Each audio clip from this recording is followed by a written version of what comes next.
Ever wondered how much money you need to invest to make $3,000 a month? Well, you're not alone. This question keeps many future investors up at night. But the answer isn't as straightforward as you might think. It depends on a few factors like your risk tolerance, the type of investment vehicle you choose, and the return rates you can realistically expect. Now, how do you figure out this magic number? Stick around and you'll find out. First things first, understanding investment returns. Imagine planting a seed and watching it grow into a tree that bears fruit year after year. That's what investing is like. The seed represents your initial investment, the tree is your growing capital, and the fruit is your investment return. It's the reward you get for taking the risk and investing your money. In the world of finance, the term investment return refers to the gain or loss made on an investment. It's usually expressed as a percentage of the initial investment. This could include interest payments, dividends, and increases in the value of the investment. It's the money you make on top of the money you initially put in. Different types of investments offer different average rates of return. For instance, a high-yield savings account could offer around 2% annually, while the stock market historically has an average annual return of about 7 to 8% after adjusting for inflation. If you venture into the world of real estate, rental properties can yield anywhere from 6 to 10% annually, depending on various factors. But here's the catch. Higher potential returns often come with higher risks. A savings account's 2% return is almost guaranteed, but the stock market's 7 to 8% return is not. Some years it might be up 20%, other years it might be down 10%. And real estate? Well, rental income can be steady, but property values can fluctuate, and unexpected costs can eat into your returns. So, investing is not just about chasing the highest potential return, it's about balancing potential returns with acceptable levels of risk. It's about understanding that the higher the return you want, the more risk you'll likely have to take on, and the more money you may need to invest. In essence, the kind of investment you choose can greatly affect how much you need to invest. So as we journey to earning $3,000 a month, remember, understanding investment returns is a crucial first step. Next up, risk tolerance. Risk tolerance. Sounds like a term out of a financial thriller, doesn't it? Well, it's not as dramatic, but it's equally important in our investment journey. In simple terms, risk tolerance is the degree of variability in investment returns that an investor is willing to withstand. Or to put it in layman's terms, it's how much you're willing to lose in pursuit of potential gains. Why is it important? Well, imagine you're standing on the edge of a cliff, deciding whether to jump into the sparkling blue waters below. Your decision will be based on how much risk you're willing to take. You might be an adrenaline junkie, ready to take the leap, or you might prefer to stay safe on the cliff, enjoying the view. The same concept applies to investing. Your risk tolerance will determine the type of investments you make. Now, how does risk tolerance affect the amount you need to invest? The answer is quite straightforward. Those with a higher risk tolerance may need to invest less to achieve the same return. This is because riskier investments generally offer the potential for higher returns. For instance, investing in a new tech startup is riskier than putting your money in government bonds, but the potential returns from the startup could be significantly higher. However, and this is a big however, high-risk investments can also lead to significant losses. Remember the cliff diving analogy? Well, you could also hit a rock on the way down. This is why it's crucial to understand your risk tolerance before you start investing. Are you the type to play it safe? Or are you willing to take a gamble for potentially higher returns? And remember, there's no right or wrong answer here. It's all about what suits you and your financial goals best. Some people are thrill seekers, ready to dive headfirst into high-risk investments. Others prefer a more cautious approach, slowly but surely building their wealth over time. Remember, high risk can lead to high reward, but it can also lead to significant losses. Now let's do some math. It's time to break down the calculation to determine how much you need to invest to make $3,000 a month. Let's use a hypothetical average return rate to illustrate the concept.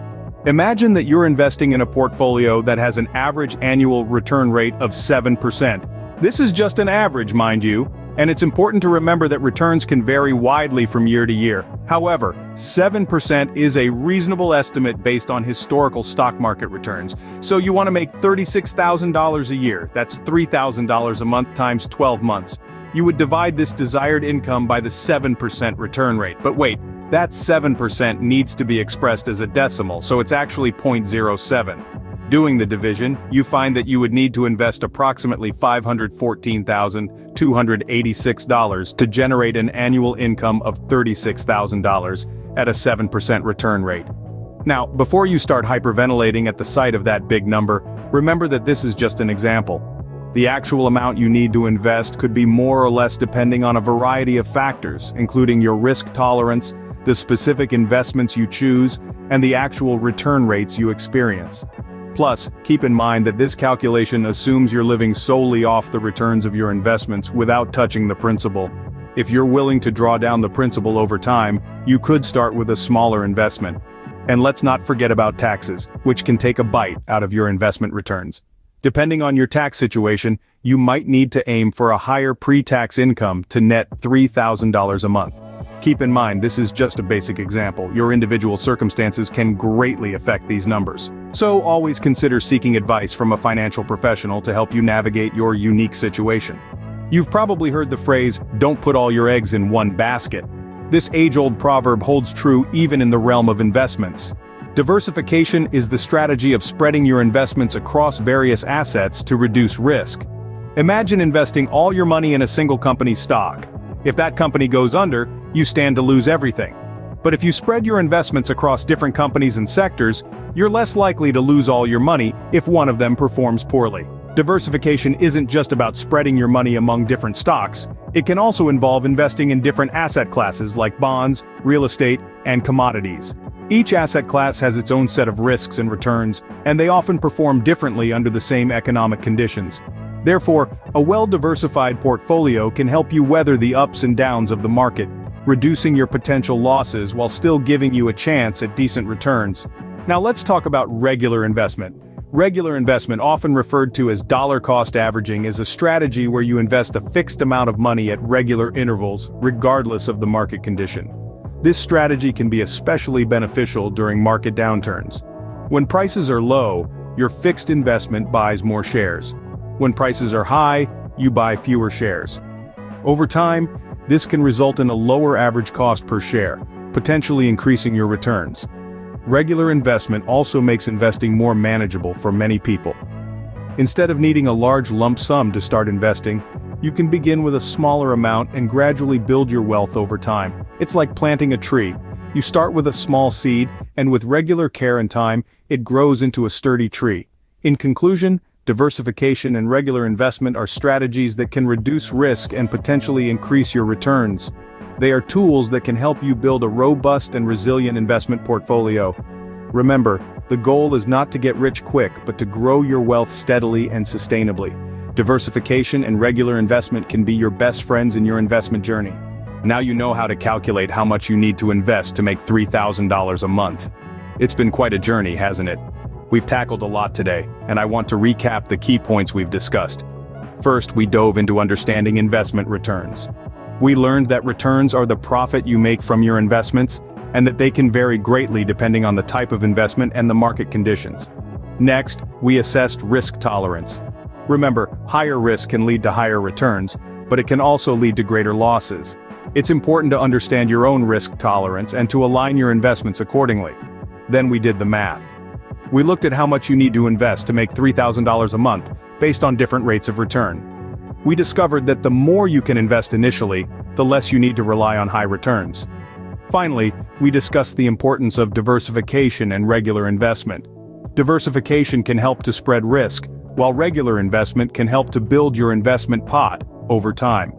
These are all critical steps in your investment journey. Remember, investing is a journey, not a destination. And always seek advice from a financial advisor before making any big investment decisions. If you found this video helpful, please give it a thumbs up and subscribe for more financial insights. Thanks for watching.